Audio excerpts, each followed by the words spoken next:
ৰাতিপুৱা 7 বজাতে বিদ্যালয় পালোগে। ঘৰত কাম নাই কাৰণে নহয় আৰু দেই, স্বাধীনতা দিৱস উদযাপন কৰিবলৈ। ঘূৰি আহোঁতে বাটতে খাহী মাংস বৰ ধুনীয়াকৈ কাটি থকা দেখি এয়া লৈ আহিলোঁ। ইফালে দেখিছে নহয়, স্কুলৰ পৰা আহি পোৱাৰ লগে লগে সৈন্য সামন্ত মোৰ পিছে পিছে কেনেকৈ লাগি ধৰিছে।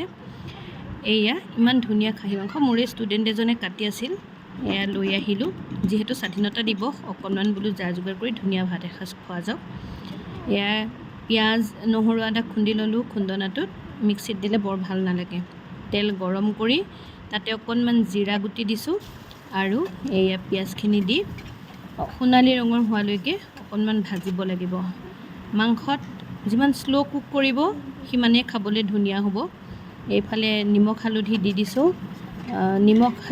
নিমখ দিলে বিশেষকৈ পিঁয়াজ বা বিলাহীত পানীটো সোনকালে ৰিলিজ কৰি দিয়ে আৰু সিজি যায়, গলি যায়। ইফালে সিফালে মই টাৱাখন গৰম কৰি তাত চফ, জিৰা, ধনিয়া, তেজপাত আৰু অকণমান ডালচেনি আৰু ইলাচি দি অকণমান একেবাৰে ক'লা পৰাকৈ ভাজিব নালাগে, অকণমান মচমচীয়া হোৱাকৈ ভাজি লৈছোঁ।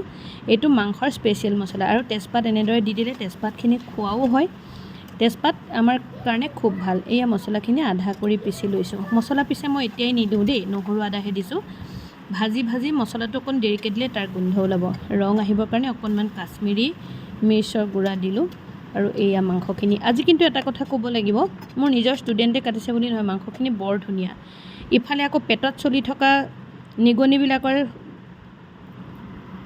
স্বাধীনতা যুঁজখন ঠাণ্ডা হওক বুলি গাখীৰ চাহ একাপে ব্ৰেডেৰে খাই ল'লোঁ। এতিয়া সিহঁত শুই থাকিব অলপ সময়। তাৰপিছত এয়া মাংসখিনি দিয়াৰ পৰাই বৰ ধুনীয়া, মানে অকণমানো পানী ওলোৱাই নাই। কুকাৰত দি প্ৰথম ভজাৰ পৰাই তেলেই ওলাই আছে। ধুনীয়াকৈ ভাজি ল'লোঁ আৰু আধা ঘণ্টামান কম জুইত একেবাৰে ভাজি থাকোঁতে মাংসই সম্পূৰ্ণ তেল এৰি দিছে। এইয়া যে মছলাটো এতিয়া দিছোঁ। এতিয়া মছলাটো দি অলপ সময় থ'ম, তেতিয়া মাংসত মছলাটো লাগি যাব আৰু মছলাখিনি মাংসত এইয়া লাগি ধৰিছে। এতিয়া উতলা গৰম পানী দি দিছোঁ আৰু আলুকেইটা মই এতিয়াহে দিম, কাৰণ আগতীয়াকৈ দি প্ৰেছাৰত 4টামান হুইচেল মাৰিলে আলু চিন মোকাম নহ'ব। আনহাতে খাচী মাংসৰ আলু খাই ভাল লাগে। ইফালে আকৌ মই অকণমান ভেন্দি ভাজিলোঁ। মাংসৰ লগত অন্য খোৱাতকৈ মই শুকান ভাজি এখনেই অকল ভাল পাওঁ। আৰু এইয়া মাংসখিনি ছোৱালীলৈ অকণমান কাঢ়ি লৈছোঁ, তাই যিহেতু জ্বলা নাখায়।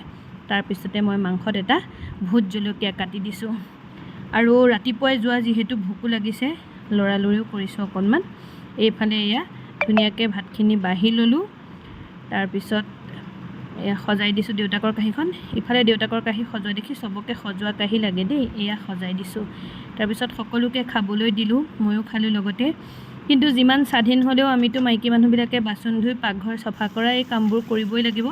গতিকে সেইখিনিও ধুনীয়াকৈ কৰি লৈ মোৰ প্ৰিয় তামোল এখন এয়া মুখত চুবাই চুবাই ওলাই আহিলোঁ।